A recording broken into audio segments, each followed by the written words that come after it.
ఓం నమో వెంకటేశాయ.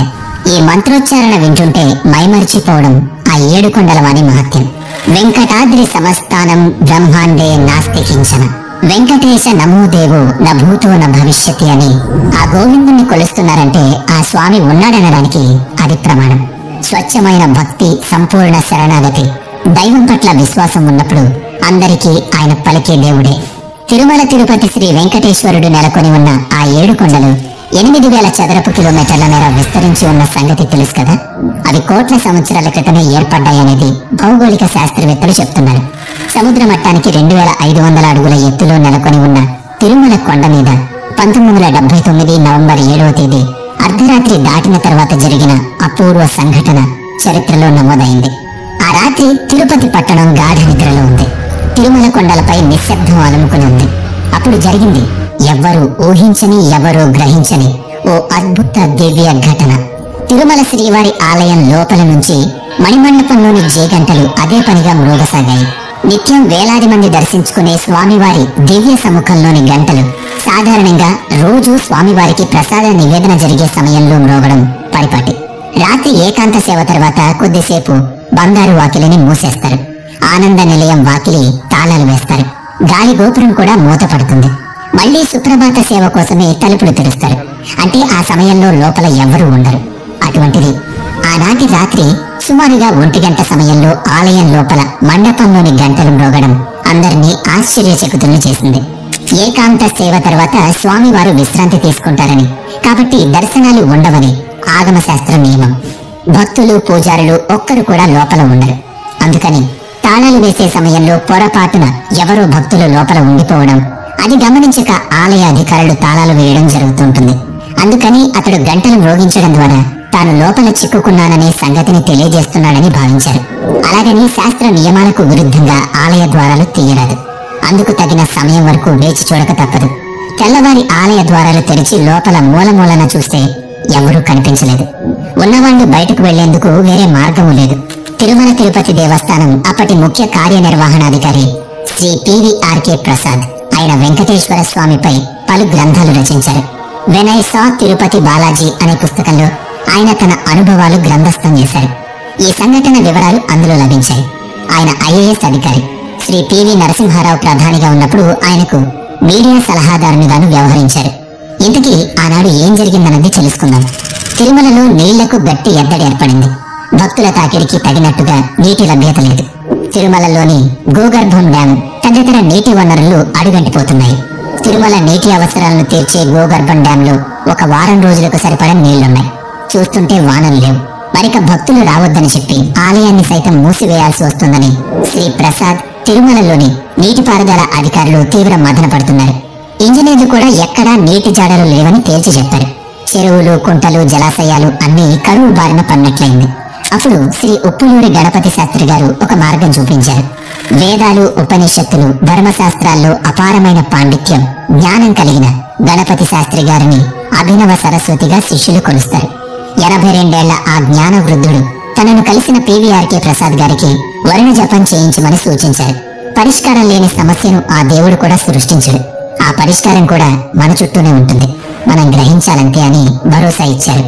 వేదాల్లో ప్రతి సమస్యకు పరిష్కారం మార్గాలున్నాయని చెప్తూ ఋత్విక్కులను ఆహ్వానించి వేదోక్త ప్రకారం వరుణ జపం నిర్వహించమని చెప్పారు. పౌరాణిక కథనాల్లో ఇటువంటి కరువు కాలం ఏర్పడినప్పుడు అలాగే చేశారని ప్రమాణాలు చూపాయి. ఉప్పులూరి గణపతి శాస్త్రి గారు చెప్పిన ప్రకారంగా తిరుమల కొండ మీద 1979 నవంబర్ 8 నుంచి 3 రోజుల పాటు వరుణ జపం జరిగింది. యాగం పూర్తయిన తర్వాత క్షణమే వర్షం కురుస్తుందని పురాణాలు చెప్తున్నాయి. కానీ ఆకాశంలో ఎక్కడ కూడా మబ్బు తునక కూడా కనిపించలేదు. ఇక ఉత్సవ మూర్తులను ఆలయం లోపలకు వేయించేయించే పనిలో పడ్డారు. ప్రధాన ద్వారం ఇంకా దూరంగానే ఉండగా మాడవీధుల్లోని వాళ్లు ఎటూ పరిగెత్తే అవకాశం లేని విధంగా ఆకాశం ఒక్కసారిగా మబ్బులు కమ్మి కుంభవృష్టి కురిసింది. ఇరిగేషన్ అధికారులు ఒకరు పివిఆర్కే ప్రసాద్ గారి కార్యాలయానికి వచ్చి గోగర్భం డ్యాం పొంగి పొరలుతోందని సమాచారం ఇచ్చారు. ఇంకా వర్షం కురుస్తోందని, ఇప్పట్లో ఆగేలా లేదని చెప్పారు. చిత్రం ఏంటంటే తిరుపతి పట్టణంలో కానీ ఆ చుట్టూ ఉన్న పట్టణాల్లో కానీ ఎక్కడా వాన కురవలేదు. కేవలం తిరుమల కొండ మీద మాత్రమే కుంభవృష్టి కురిసింది. తిరుమల దాహార్తి తీరింది. మరి ఆనాటి రాత్రి మణిమండపం గంటలు మోగించిందెవరన్నదానికి ప్రసాద్ గారు సమాధానం ఇచ్చారు. ఆ గంటలు స్వామివారి సంకేతమని చెప్పారాయన. ఒప్పులూరి గణపతి శాస్త్రి గారు వరుణ జపం చేయమన్నారు, కానీ అందుకు అనుమతిని ఇవ్వాల్సింది దేవదేవుడే. ఆయన అనుమతి లేనిదే తాను ఏం చేయలేనని ఆ వెంకటేశ్వర స్వామిని వేడుకున్నారు ప్రసాద్. అప్పటికే ఒక పర్యాయం జప ముహూర్తం వాయిదా పడింది. మరోపక్క డ్యాంలో నీళ్లు నానాటికి ఇంకిపోతున్నాయి. దిక్కుతోచని ఆ స్థితిలోనే ఆయన స్వామిని అనుమతి కోరారు.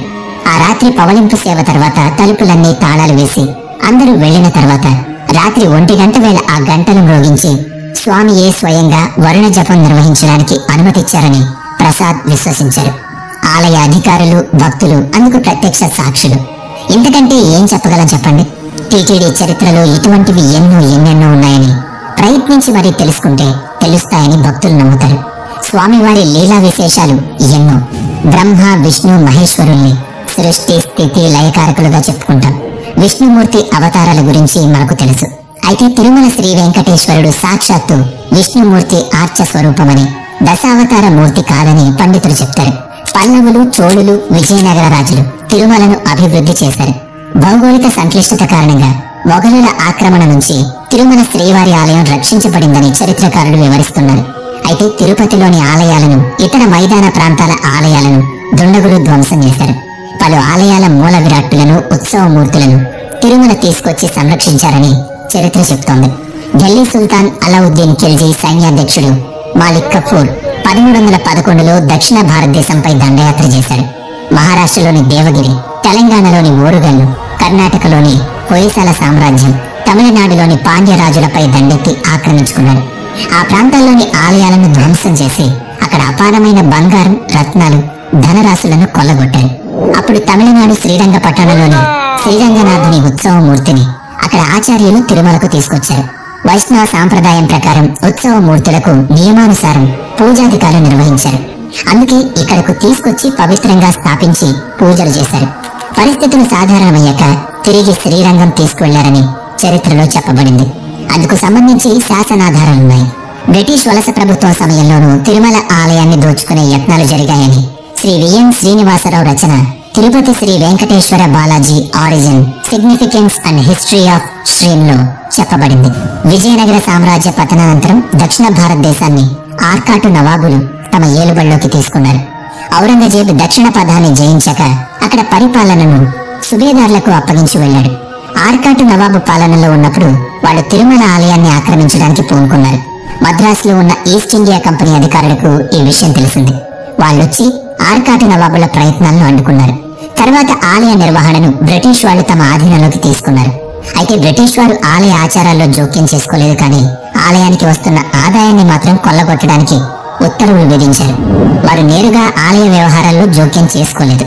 ప్రజల నుంచి వ్యతిరేకత రావచ్చని ముందే ఊహించి 19వ శతాబ్దంలో హిందూ సాధువులు, మఠాలకు స్వామివారి ఆలయ నిర్వహణ బాధ్యతలు కట్టబెట్టారు.